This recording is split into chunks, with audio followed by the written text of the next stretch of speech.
کہانی کی شروعات میں ہمیں برٹن کے ایک AI کو دکھایا جاتا ہے جس کا سر عجیب طرح سے چپٹا ہوا تھا۔ وہ بول اور سن نہیں پاتا، اسی لیے ڈاکٹر ونسن اپنی اسسٹنٹ لوسی سے کہہ کر اس کے دماغ کا امپلانٹ ایکٹیو کرواتا ہے۔ امپلانٹ ایکٹیو ہوتے ہی وہ سننے اور بولنے لگتا ہے، لیکن اسے اپنے پاسٹ کی کوئی بھی چیز یاد نہیں رہتی۔ تبھی ونسن اسے بتاتا ہے کہ ایک جنگ کے دوران اس کے دماغ پر گولی لگنے کی وجہ سے اسے اس کا پاسٹ بھول چکا ہے، اور تمہارا نام پال ہے اور تم ایک سولجر تھے، اور اب تمہارے دماغ میں امپلانٹ لگائے گئے ہیں اور اب ہم اسے چیک کریں گے کہ وہ کتنے زیادہ فائدہ مند ہیں اور کتنا کام کرتے ہیں۔ ان کی یہ سب باتیں سن کر پال کہتا ہے کہ مجھے میری مام چاہیے۔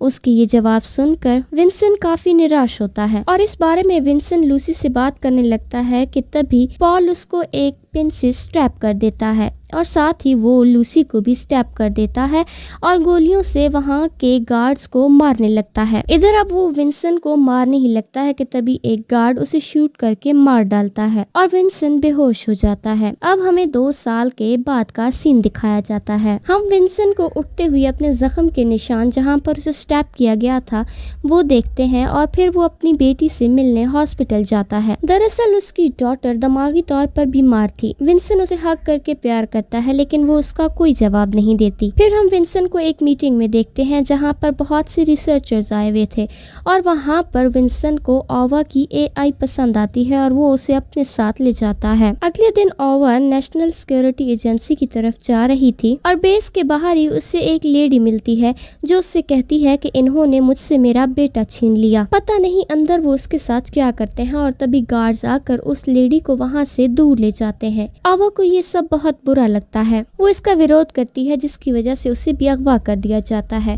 اور یہاں پر آوا کے ساتھ ونسن کو دکھایا جاتا ہے۔ ونسن اسے کہتا ہے کہ تم تو کام کے پہلے دن ہی اریسٹ ہو گئی۔ تبھی وہ اسے بتاتی ہے اس اولڈ لیڈی کے بارے میں، جس پر ونسن اسے بتاتا ہے کہ اس اولڈ لیڈی کا بیٹا پال ہے جو 2 سال پہلے ایک جنگ میں مارا جا چکا ہے، لیکن اس کی ڈیڈ باڈی نہ ملنے کی وجہ سے اس کی موم اس طرح کی حرکتیں کرتی ہے۔ پھر ونسن آوا کو اپنے انڈر گراؤنڈ لیب میں لے کر جاتا ہے۔ اندر جا کر وہ دیکھتی ہے تو سبھی گارڈ کے سر پہ کچھ نہ کچھ نشانات تھے، جن پر ونسن اسے بتاتا ہے کہ یہ سبھی جنگ کے سپاہی ہیں اور ان کے سر پر گولی لگنے کی وجہ سے اس طرح کے نشانات ہیں، اور انہیں فکس کرنے کے لیے ان کے دماغ میں امپلانٹس لگائے گئے ہیں۔ پھر وہ بتاتا ہے کہ اس امپلانٹ کے کچھ سائیڈ ایفیکٹ ہیں کہ اس امپلانٹ کے کچھ مہینوں بعد ہی وہ انسان بولنا اور سننا بند کر دیتا ہے۔ اس کے بعد ونسن آوا کو کوانٹم کمپیوٹر دکھاتا ہے جہاں پر تھامسن اپنی سیکرٹری کے ساتھ اس کا ویلکم کرتا ہے۔ یہاں ہمیں یہ پتہ چلتا ہے کہ تھامسن ونسن کی کام سے کچھ زیادہ خوش نہیں ہے۔ پھر تھامسن انہیں اس جگہ لے کر جاتا ہے جہاں پر جیمز نام کے ایک آرمی آفیسر کو فورستھیٹک آرم لگایا جاتا ہے، اور یہ آرم کافی زیادہ مضبوط تھے، ایون کہ آگ اور بلٹ بھی ان کا کچھ نہیں بگاڑ سکتے تھے، اور یہ آرم بالکل انسانی ہاتھ کی طرح لگتے تھے۔ آوا یہ دیکھ کر حیران ہو جاتی ہے کہ وہ پروستھیٹک ہاتھ لگتے ہی وہ سولجر مارول کا چورا بنا کے رکھ دیتا ہے۔ اب وہ آوا کا ہاتھ پکڑنا چاہتا ہے کیونکہ اتنے وقت سے اس نے کسی بھی انسانی ہاتھ کو نہیں پکڑا تھا۔ آوا اسے اپنا ہاتھ دیتی ہوئی ڈر رہی تھی کیونکہ اس نے ابھی اس کے سامنے ہی چورا بنایا تھا، لیکن پھر بھی وہ اسے اپنا ہاتھ دے دیتی ہے۔ جیمز تھوڑی دیر کے لیے اس کا ہاتھ ٹچ کرتا ہے اور پھر ڈانس کرتے ہوئے اسے باقی لوگوں سے دور لے جا کر کہتا ہے ہیلپ می ان ایریا 6۔ آرا کو بھی اس کی بات سمجھ آ جاتی ہے۔ اس کے بعد ونسن کوانٹم کمپیوٹر کی مدد سے آوا کا دماغ سکین کرتا ہے، اور اسی دوران وہ اس سے بہت سارے کویسچن کرتا ہے جیسا کہ تمہیں کیا پسند ہے اور تمہیں کس کس چیز سے ڈر لگتا ہے، جس پر آوا اسے بتاتی ہے کہ اسے میتھمیٹکس، ڈانس اور پرابلم سالو کرنا بہت ہی زیادہ پسند ہوتا ہے، جبکہ اسے کینسر اور اسپائڈر سے بہت ڈر لگتا ہے۔ اس کے بعد آوا پوچھتی ہے کہ 6 ایریا میں کیا ہے، جس پر اسے وہ بتاتا ہے وہاں پر کچھ برین ڈیمیج لوگ ہیں جن کا مر جانا ہی بہتر ہے، مگر ہم ان کی مدد کر رہے ہیں، جس پر آوا کہتی ہے اگر تمہاری آرگنائزیشن ان کی مدد ہی کر رہی ہے تو انہیں قیدیوں کی طرح کیوں ٹریٹ کیا جا رہا ہے، جس پر ونسن اسے کسی کام کا بہانہ کر کے وہاں سے چلا جاتا ہے۔ پھر آوا وہاں پر کمپیوٹر پر بہت سے پیشنٹس کے پروفائل کو چیک کرتی ہے جہاں پر اسے پال کا پروفائل بھی دکھائی دیتا ہے۔ پھر آوا ایریا 6 کو ہیک کرنا چاہتی ہے لیکن وہ ہیک نہیں کر پاتی کیونکہ اس پر پاسورڈ لگا ہوا تھا۔